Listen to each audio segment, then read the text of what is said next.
Welcome to the program. The federal government has increased its offer of a new national minimum wage to 62,000 naira, while organized labor has reduced its demand from 494,000 to 250,000 naira. Now, state governors, on the other hand, insist that any figure above 57,000 naira may not be sustainable by them. This follows the outcome of the tripartite committee on new national minimum wage set up in January, which concluded talks on Friday without reaching consensus on the matter. Now, with the latest development, the federal government merely added 2,000 naira to the 60,000 naira it had initially agreed, an increment that the organized labor considers as too meager for workers, fearing speculations that it could resume the nationwide strike it suspended on Tuesday to allow for more talks with the Nigerian government. While the organized private sector backs the government's offer of 62,000 naira, the Nigerian Governors Forum has kicked against it, saying states can't find the money to pay, while accusing the federal government of caving under the pressure of NLC and TUC, as only very few workers are in the civil service. Meanwhile, the latest recommendations will be forwarded to President Tinubu, who is expected to send an executive bill to the National Assembly for legislative action. All of this comes as President Bola Tinubu receives report on the cost implication of a new minimum wage from the Minister of Finance and Coordinating Minister of the Economy, Wole Edun. So, where do we move from here in all this drama? To help shed more light on the new minimum wage saga, we have joining us in the studio a former Commissioner for Justice and Attorney General of Edo State, Henry Idahagbon. He's also a former federal commissioner in the Federal Civil Service Commission. Thank you so much for joining us. Thank you for having me. Yeah, joining us also is a former Commissioner for Information in Adamawa State, Sajoh. Thank you so much for joining us. Thank you very much. Yeah. So let's start with you, Barrister Idahagbon. Talk to us about this. In fact, the organized private sector is saying that the federal government shaved their heads in the absence because 62,000 naira is not going to be easy for them, while the state governors are insisting on 57,000 naira. What do you make of this, especially governors who are complaining bitterly? One governor who's an opposition governor said there are only 200,000 civil servants in the state. So if it's carrying almost more than 2/3 of the budget using to pay salaries, what will be left for development? Well, thank you very much. I'd like to start by saying that the minimum wage by law, both the National Minimum Wage Act and the Labor Law, is the minimum remuneration paid by an employer to an employee for work done for a certain period of time. In Nigeria, that's normally 30 days or one calendar month. Now, it's unfortunate that we are where we are in the country today. 60,000, 62,000, 57,000, 250,000. We all know that these figures, they cannot take the average Nigerian worker home, even the 494. But we also have to look at the flip side. We have to look at the capacity of the employer, that is the government, to pay. But let me come to the issue of the governors. It lies ill in the mouth of any governor to say they are not capable of paying 57,000 naira, 62,000 naira as minimum wage. Because since May 29, 2023, when subsidy was removed, the monthly statutory allocation that goes to virtually every state governor in this country quadrupled. They now have more money. And let's be honest with ourselves. I am sure there is no governor in this country today that does not spend 62,000 naira per second for themselves. Per second, well, yes, per second. I'm not saying per minute, I'm not saying per day. Okay. We are talking of 62,000 naira per month. That comes to about 15,500 per week. And if you divide it per day, that comes to about 3,000 naira.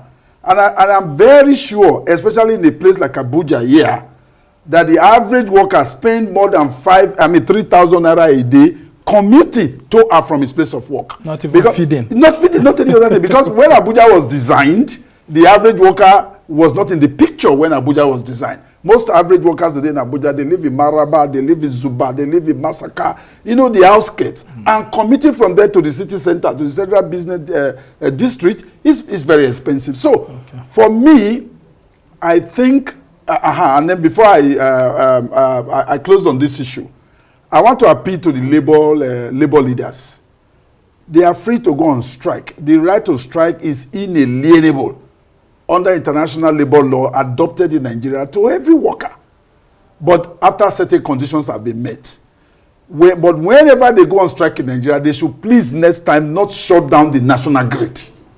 Okay. Because the consequences are far more than what they see. For example, this past strike, when they shut down the national grid, many hospitals couldn't attend to people who were at the operation table. Diesel is expensive. I know a hospital that the generator was faulty. They couldn't put it on. All right. Let's so please, they should strike if they want to, if they must to, but they should not shut down the national grid. All right, and I'll bring you in, Sajoh. let me put it this way. I was just discussing with my brother when we were seated there that in Nigeria, all our conversations are more emotional than rational. We have refused to be rational. We're talking emotions.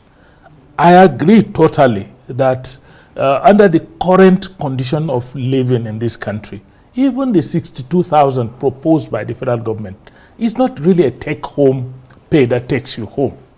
But my worry is governors saying they cannot pay that amount. And my argument is, first and foremost, why are governors and political office holders in the states? I was one, he was one. Why, yeah, I mean, that's why we brought both of you here to share your experiences. Why are we comfortable with a uniform remuneration for political office holders across the states?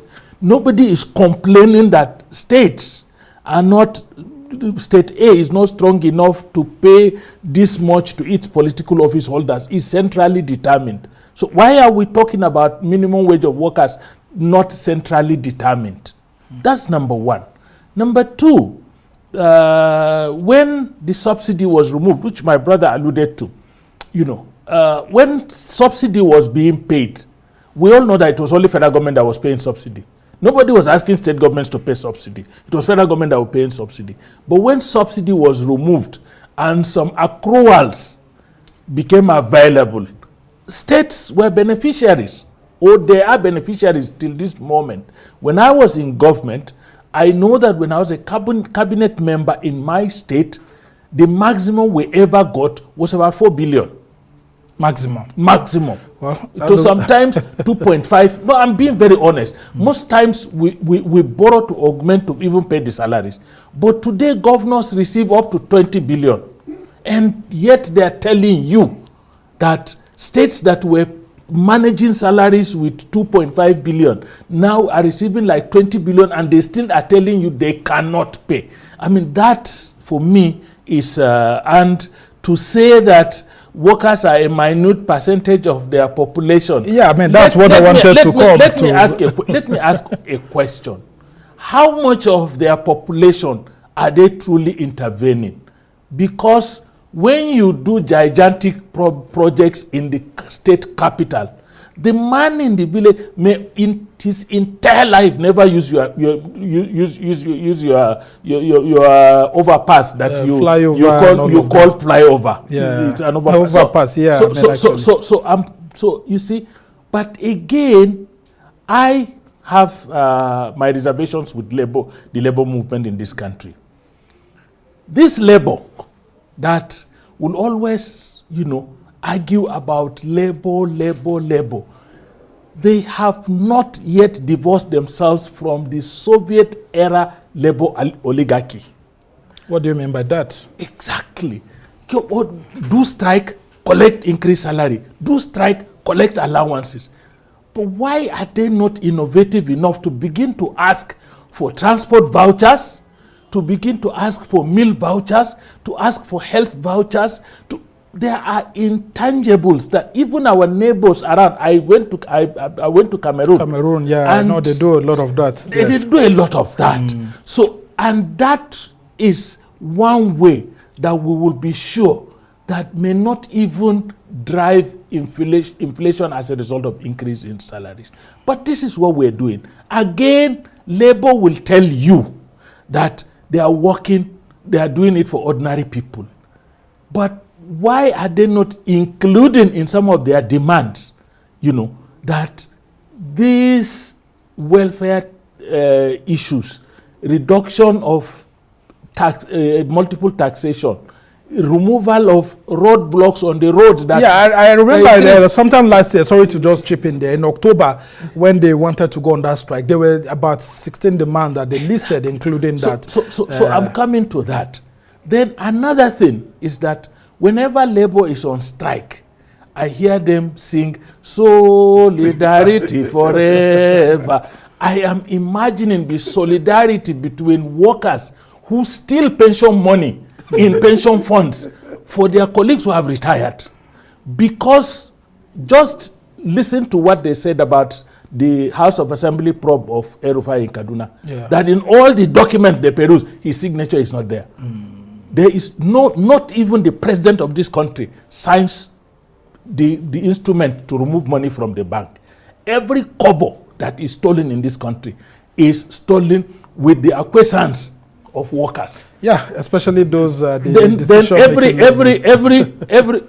even beyond decision making level, accountants, auditors, engineers who certify faulty projects, all of these people. So workers should also begin to talk about, one, productivity, and two, their own role in configuring a corruption-free society that will free money, for better welfare. That is not even alone. And I want to also tell you very, very sincerely that since we are now conversing about the future of this country, we must go the whole hog. Begin to look at Nigeria beyond just, our prism of we versus them. Okay. We must begin to look at Nigeria nationalistic in the sense that all the vagaries that we are complaining about affects us on equal basis. It doesn't matter where you come from. It doesn't matter what faith you profess. It doesn't matter. We are all affected the same way. Hang on there while we just bring you in, Barrister. Yes. Now let's talk about the earlier proposal. There was this talk, on social media everywhere, including members of the ruling party circulating it that the federal government had raised it to 105,000 until it took the presidency to actually debunk it. Could we have got to 105,000 naira? Because people are saying that in 10 years ago, we're asking that workers be paid $100 equivalent. But now, if we put this 62,000 naira, it's less than $100. It's $50, less than $50. That's like $40. Yeah. Well, the 105,000, I thought that was a fair and reasonable. Not enough. Yeah. Not enough by any stretch of imagination, but I thought that was fair. And that is why I was personally taken aback when the federal government denounced it and they're now offering 62,000. My brother here mentioned about intangibles. There are things the government can do that can support the minimum wage without actually increasing the minimum wage. What do I mean by this?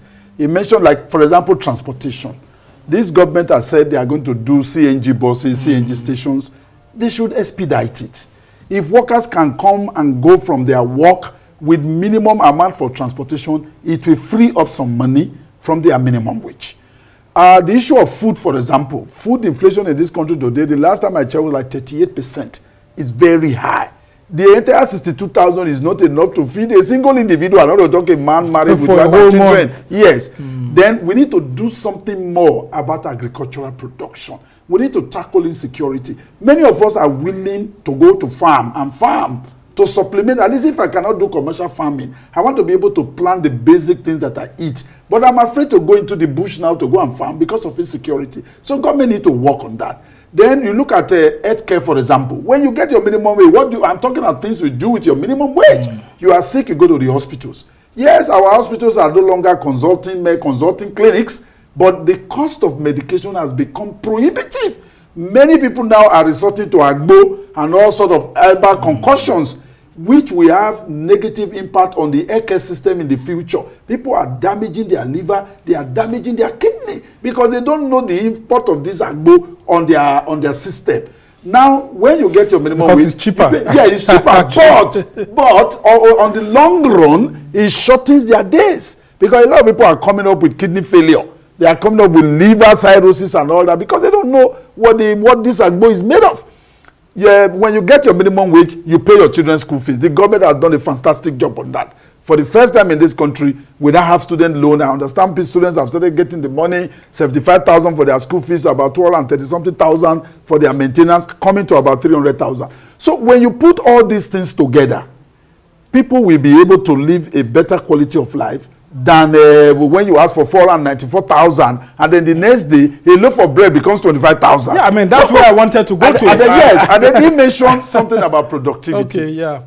And I like it. You know, before we came on the studio, we were chatting, and he told me what he has said on the studio now, that we talk more on sentiment, and I agree with him. You know, these workers who are agitating for this money, what is their level of productivity? Is there a performance management system to monitor how productive they are? There are many workers in this in government service. They come to work 2-3 times in a day. Yeah, I mean, since the COVID issue happened, where they were going to office 2 or 3 times a day. Some have continued in that COVID tradition. Yeah, and I don't know what's happening. Some will come on Monday, they won't come on Tuesday, they will come on Wednesday, they won't come on Thursday, they will come on Friday. And these are the workers agitating. You see, so this thing requires a lot of balancing. In 2001, the national minimum wage in Nigeria was 250 naira. It didn't meet the cost of living. From there, it was increased to 5,500. It didn't meet the cost of living. From there, it was introduced to 18,900. It didn't meet the cost of living until 2019, when it became 30,000 naira. So for me, we should look beyond the minimum wage. There are other things government should do that will make life bearable for people so that their minimum wage can be meaningful to them. And take it and be a take home. Yes. But just before I bring in Sajoh, you are someone who's very close to Senator Adams Oshiomhole, former NLC leader who is the chieftain of the APC. How could President Bola Tinubu have a friend like Adams Oshiomhole and he wouldn't have a better insight into resolving this minimum wage issue to the extent that NLC has and the TUC have to go on a national strike? Just, I mean, politically. Yeah, I wouldn't know what has transpired between Mr. President and my boss, Senator Adams Oshiomhole, but I'm sure he's one of the Tinubu men, so I'm sure they meet and they have conversations from time to time. I want to believe behind the scene, he may be an unofficial advisor. But now coming back to the issue of governors saying they can't pay 52,000. Yes. A governor already promised 70,000 and has paid this first month in the month of May. Well, I was told that it's a political payment. That's Governor Obaseki. That is 70,000 naira, but the workers actually get about 52 or 53,000 after several deductions. Oh, okay. I am not aware of that. But well, that's what somebody who's working in those state civil service told me. What am I aware that he announced 70,000, he has paid 70,000, and that goes to the issue of federalization of the minimum wage. I don't agree that somebody working in Sokoto, somebody working at Damawa, somebody working in Edoshu, when the same salary, somebody working in Abuja, somebody working in Lagos, somebody working in Kano, Kaduna, or River State, Port Harcourt. And in other federations in the world, like in America, the states pay according to their capacity. I am sure there are states, a state like California probably will pay state workers better than the federal government in the United States of America. Than the federal government. We should stop this idea of federalization of the minimum wage. Let the federal civil servant negotiate with the federal government, and then let the states go and negotiate with their state governments. All right. Because the cost of living varies from state to state. Yeah, so we shouldn't federalize it. We shouldn't centralize it. Sajoh, I'll bring you in based on this. Should we remove the minimum wage from the exclusive list? I think so. I think so. But I also think that if we are removing the minimum wage from the exclusive list, we should also remove the payment of political office holders from the exclusive list.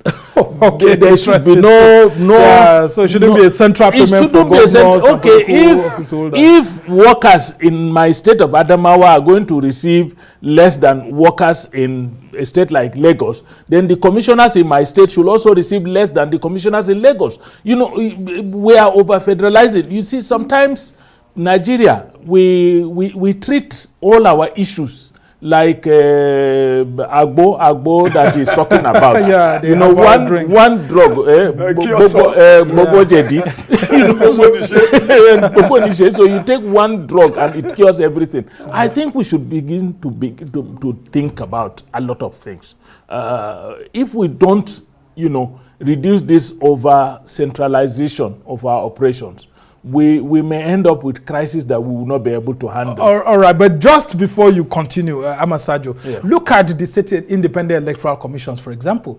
We had decentralized the issues of elections in the states and so on. Now the Attorney General of the Federation comes to tell the nation that, look, state governors are abusing this, and so INEC should be conducting local government elections now because the system is not working.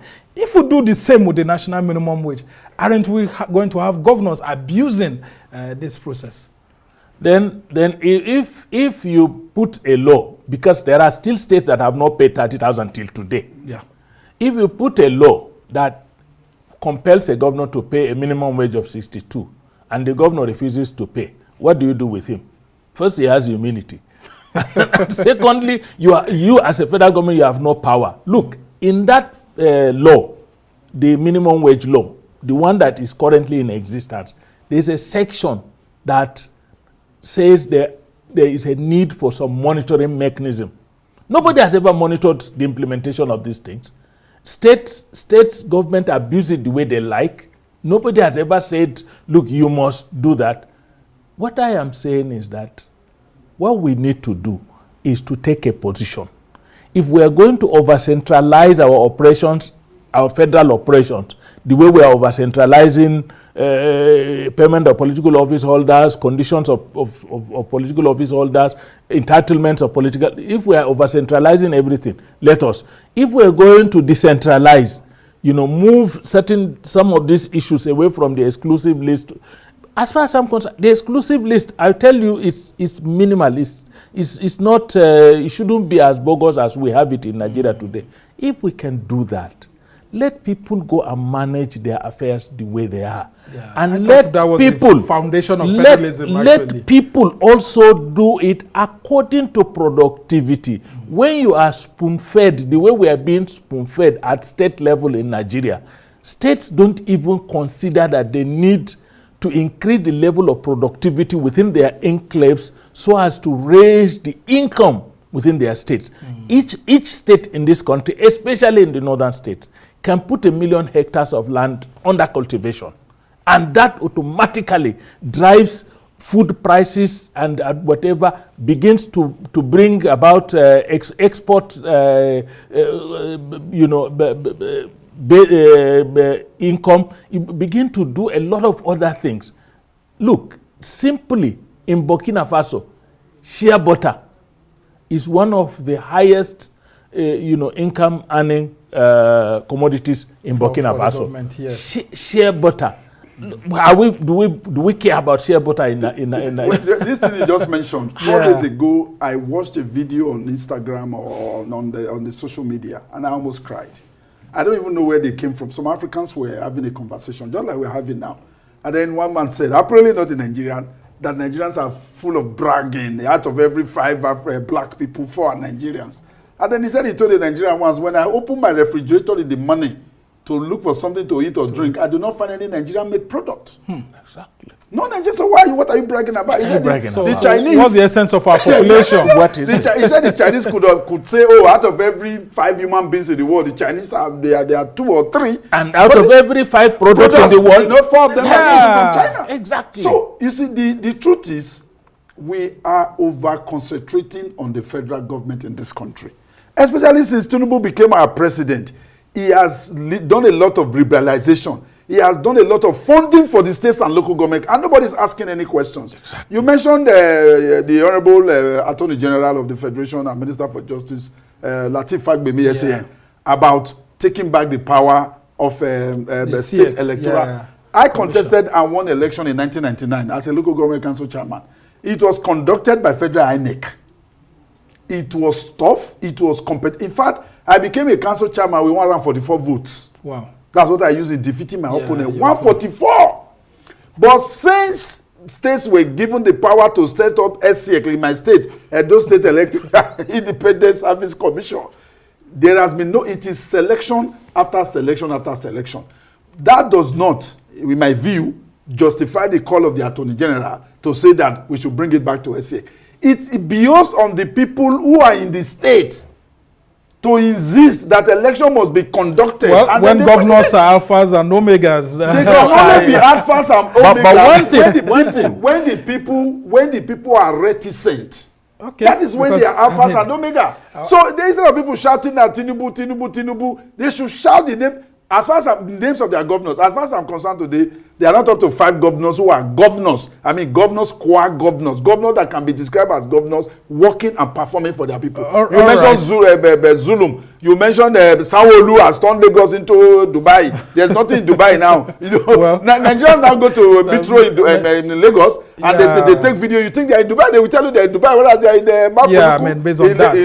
All right, Sajoh, just before you say other issues, as we try to round off the conversation, I want us to talk about the private sector. Manufacturers are also crying out loud and saying that, look, the government and the labor have to consider their situation with the electricity challenges and all of that, high cost of importing raw materials. What do you think? But they're absolutely right. The cost of capital is high. When you borrow from the bank, the interest is high. The cost of importing goods, raw materials, is high. The cost of electricity is high. In fact, the cost of the taxation, multiple, federal, state, in some places, local governments, are high. When you put all of this together, plus a high cost of labor, you will discover that manufacturers, their major fear, and I understand with them, when you are a citizen in a country and you understand the situation in that country, you will know one thing basic is that normally manufacturers are supposed to offload all their costs to the customer. But if you increase the cost to a certain level that they offload it to the customer and the customer cannot afford their goods, then it's a waste. There'll be a pushback, actually. Exactly. Because they'll have more goods in the stores. In the warehouses. And nobody will buy. So manufacturers are looking at how much of this cost can they push over.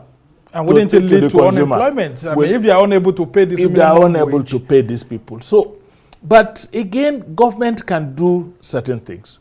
For example, all the monies we are getting from removal of subsidy, we can plow it back into making our refineries work so as to reduce that. We can plow it back into agriculture so our food production and even raw materials for our industries will go down.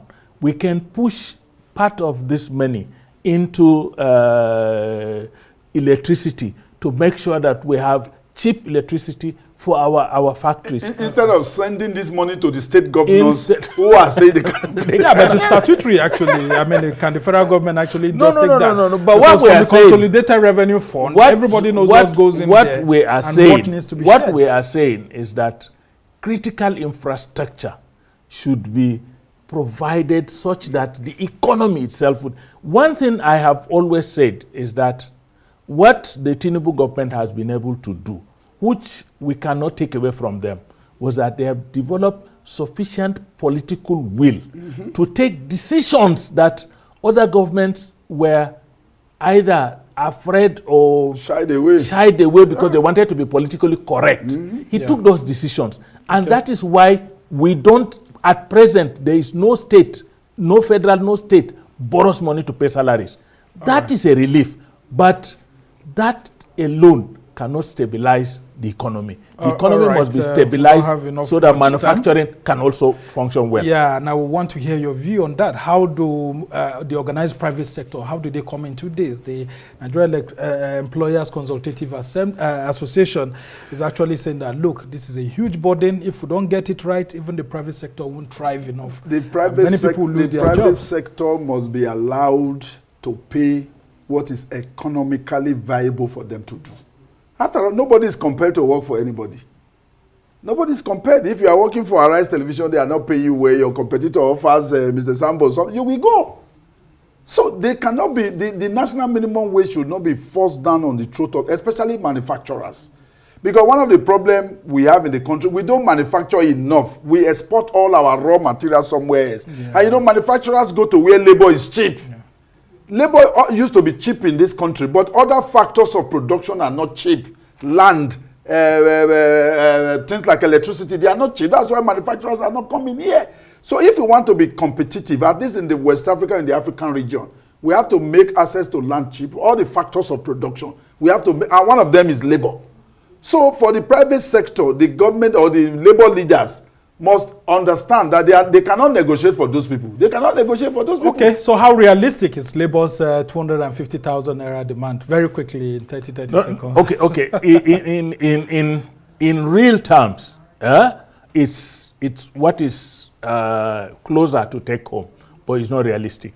Okay. The economy does not have the capacity to carry that. I agree with him 100%. The 250 would have been ideal, but the employer says they cannot pay.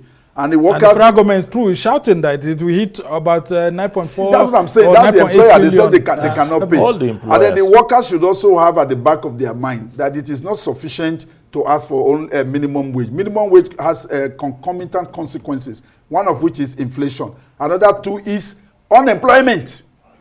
Because if the wage becomes so high, I will not employ anymore. Yeah, I mean, the secretary to the government of the federation, George Akume, says he has 4 drivers, and if he's to pay the 100,000, he cannot afford it. Then where is the solidarity? If you stand and sing solidarity and then your children cannot be employed. We know the salary of the secretary to the federal government of Nigeria. It's determined by the Revenue and Mobilization Fiscal Commission. Yeah. So if he says he cannot afford to pay 100,000 to 4 drivers, he's saying the truth. Okay, well, the question now is whether he needs 4 drivers. Whether he needs, exactly. That's anyway. And Sheikh Husani actually says maybe it's for one of the tires in his cars. All right, gentlemen, we must thank you so much for joining us to help us understand these issues. Barrister Idahagbon is a former commissioner for Justice and Attorney General of Edo State. We must thank you so much for joining us. And then, of course, Sajoh too is a former commissioner for information and in Adamawa State. Leader. Yeah, and a former labor leader. So you can see now. I hope your colleagues won't ostracize you. No. Thank you so much.